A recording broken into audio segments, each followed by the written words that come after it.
Hey guys, today we're going to learn about 1.5 quadratic equations. So a quadratic equation can be written in the form of ax squared plus bx plus c equals 0, where a, b, and c are real numbers and a cannot equal 0. A quadratic equation in x can also be called a second degree polynomial in x. And please note that the highest degree is 2, and you see that right here with this little 2 is your exponent, okay? A quadratic equation in standard form will have two solutions.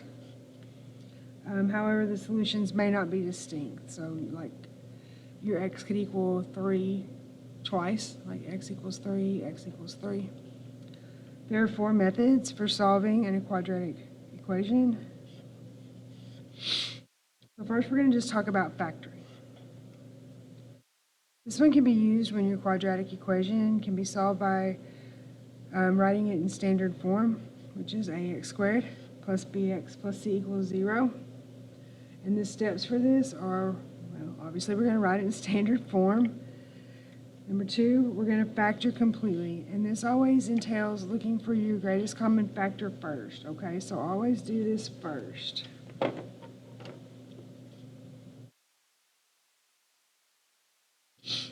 And remember, your standard form is this. It's ax squared plus bx plus c equals 0. So you want your polynomial to equal 0. And then your last step is we're going to set each factor equal to 0 and solve. And this is called the zero product principle. And that's if a times b equals 0, then either a is 0 or b is 0. Okay? That's the zero product principle. Now, to do the factoring, it's helpful to know a few things about your signs. So I'm going to show you a few shortcuts with the signs. So let's look at this polynomial first. We have x squared minus 3x minus 10 equals 0. So we have a polynomial equals 0, just like we're supposed to in our standard form. But now let's focus on our signs. So first we're going to look at this sign right here. Okay, it's a negative or subtraction. So that tells us that it's going to be opposite signs. The factors of 10 are going to be opposite signs. They're going to subtract.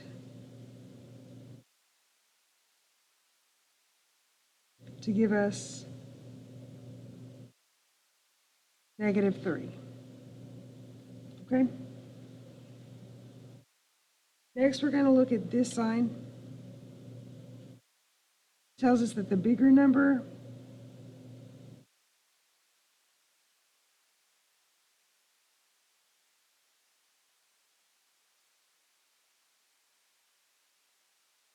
okay, so let's factor 10. Always make a factor tree. We have 1 and 10, and 2 and 5. So we know that it's going to be opposite signs. So one of them is going to get a negative, and one's going to get a positive, and that they're going to subtract to get 3. The bigger is going to get the negative. So which one's going to give us 3? Obviously, it's going to be 2 and 5. The bigger one, choose different colors. The bigger is going to get the negative, and the smaller is going to get the positive. Okay? So that's how you would figure out, using your signs, which factor gets what. So let's jump over here and do another one. We have x squared minus 13x plus 36 equals 0. Now let's look at these signs. We're going to look at this sign first. Well, if a negative gives us opposite signs, then a positive one or addition is going to obviously give us same signs.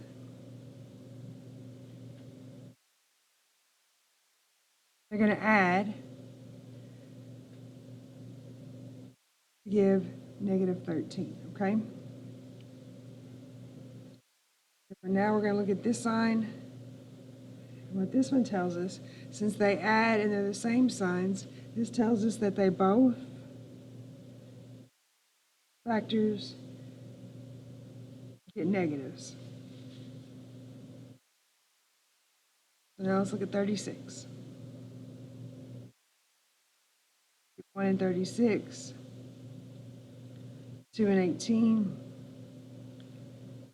3 3 and 12, and 4 and 9. Well, 4 and 9 will add to be 13, right? And if we both give them both negatives, then they'll add to be a negative 13. So that would be our factors for that polynomial. So always pay attention to your signs, and they really help you a lot, okay? So just remember, negatives give you opposites that are going to subtract. This positive sign right here gives you the same signs that are going to add, and that'll help your journey through factoring be so much simpler, okay? All right, right on.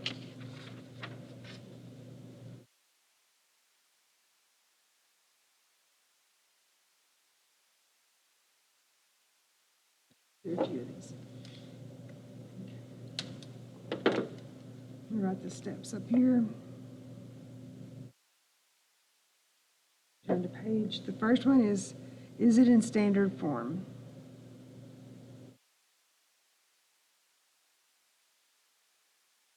So is it a polynomial equal 0? So here's our poly, and it equals 0, so yes, we're good. I'm going to make a little tick mark there because it is in standard form, okay? So the second step, if you'll remember, is to factor completely.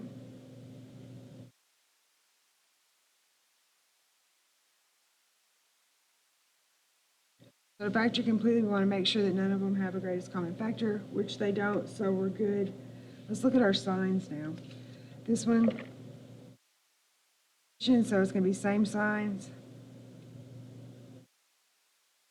that add, okay, to give us the negative 7. And this says same signs, they're both going to be negatives. So we're going to have 10, factors of 10, 1 and 10, 2 and 5. It's going to give us 7, both get negatives. That's a 5, by the way. Sorry, that was really messy. So it's going to be this one, right? X squared, we know there's 2 x's, so we'll make 2 parentheses. They both equal 0. X squared equals x times x. Right, we're all clear on that. And these are both going to be negatives, so minus 2, minus 5. Now step 3, we set each one equal to 0. So I'm just going to say solve because that's what that means. We're going to set each factor equal to 0. So x minus 2 equals 0. X minus 5 equals 0. I don't know if I mentioned this, I think I did, but that's how I make my zeros, so don't let that freak you out. It's just, I learned that a long time ago, and it's really hard to break. So now we're going to solve for x, okay? So we just move our 2's over.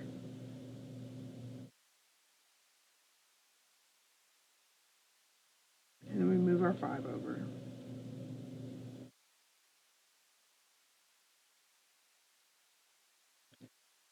There are our proposed solutions, and now we have to check our work. That's always very important, so let's be sure and do that.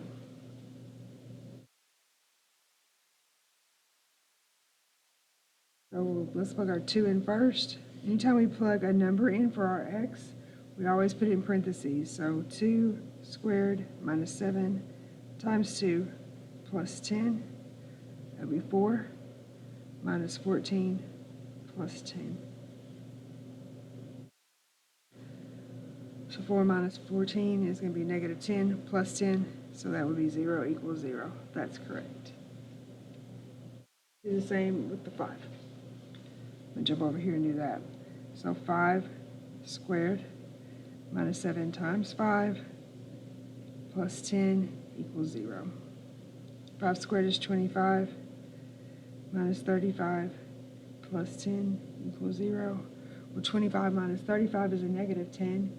Plus 10, that's going to be 0 equals 0. So that's correct too. So both of these are good answers. Check them both. So we're good. Okay? You can always check these in your calculator as well. Check some by hand, some by calculator, so that way you can learn to do it both ways, okay?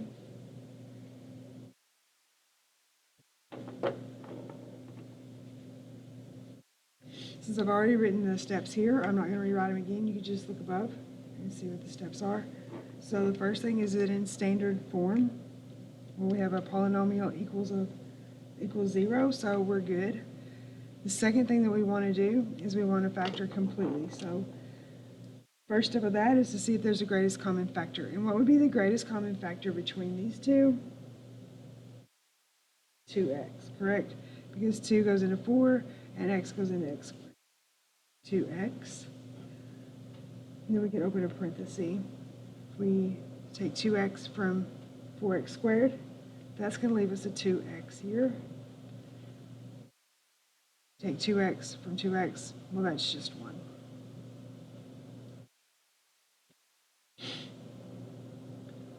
So now we have to set both of these factors equal to 0. So we have 2x equals 0. 2x minus 1 equals 0. And then we solve for x. So we divide by 2 on both sides. These cancel. 0 divided by anything is always 0. Now we're going to move this 1 over.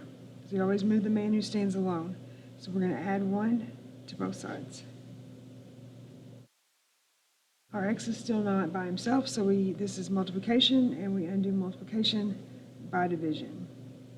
So these cancel. We have x equals 1/2.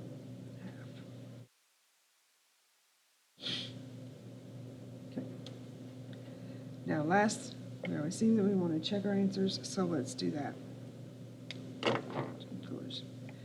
So if we have 4 times 0 squared minus 2 times 0 equals 0.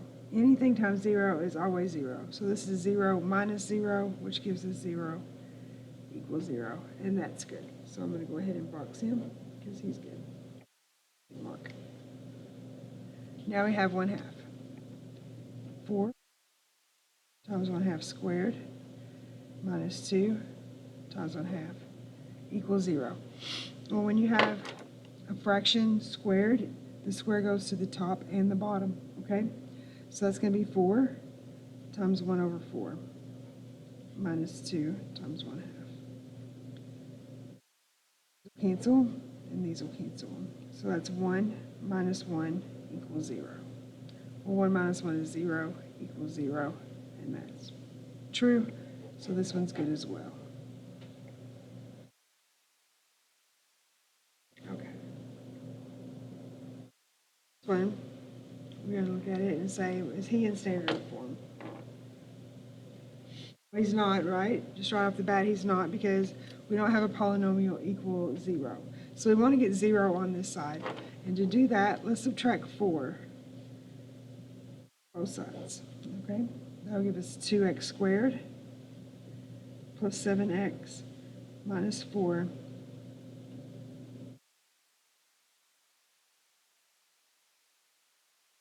Now we're going to check and see if there's the greatest common factor between 2, 7, and -4, and there's not. So now we have to factor using a different method than we've learned so far. It's called the AC method, and that's in absolute value, okay? We're using this because there's a coefficient in front of our x squared. The AC method is we're going to take A times C. So this is our A, and this is our C. So we're literally going to take 2 times the -4 in our absolute value. Absolute value always spits out a positive, okay? So if we take 2 times the -4, that's going to give us a positive 8.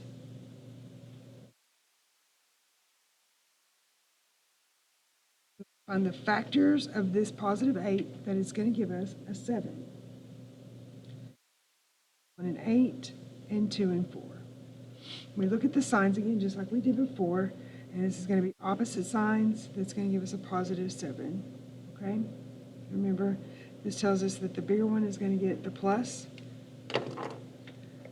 So the 8 gets the plus, the 1 gets the minus, and this is the winner, okay?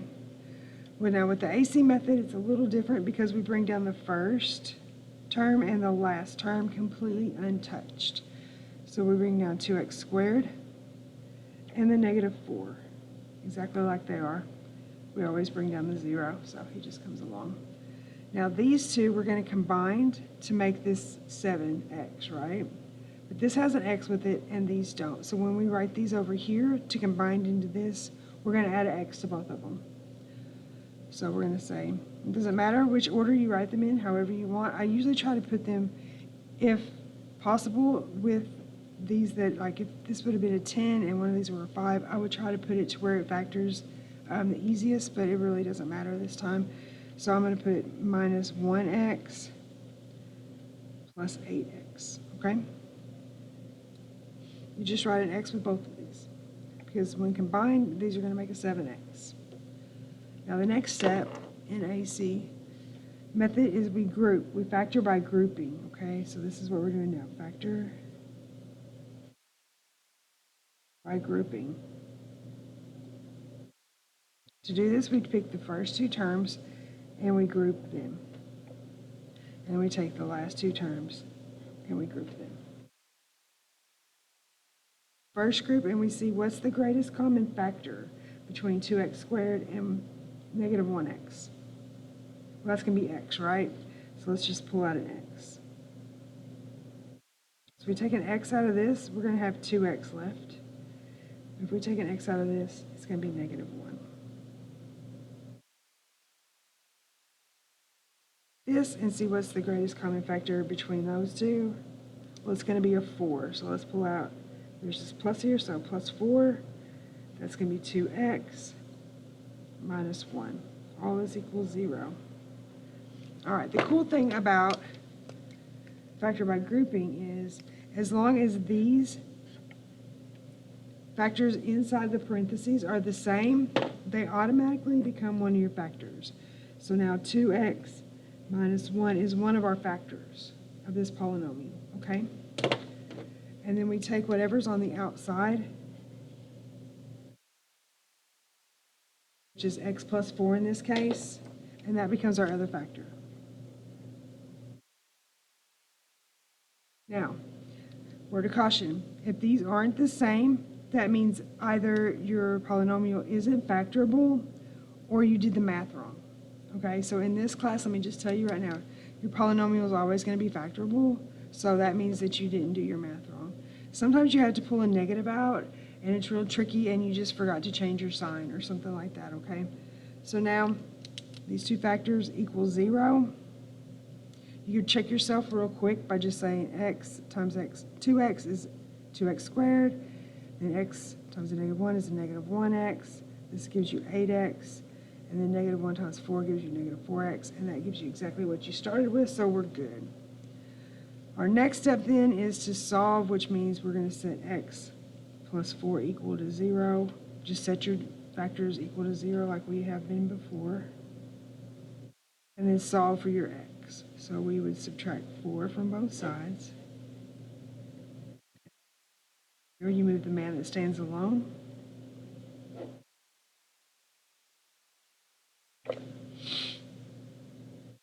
Divide by 2.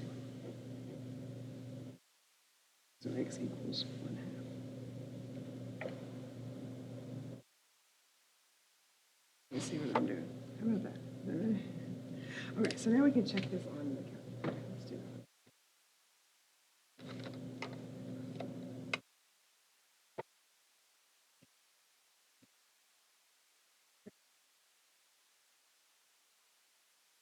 You can check it either by this original one, or you can check it by the one where we made the polynomial equal.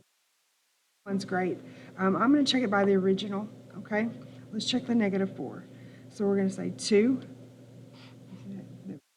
Open the parentheses and put in your negative 4.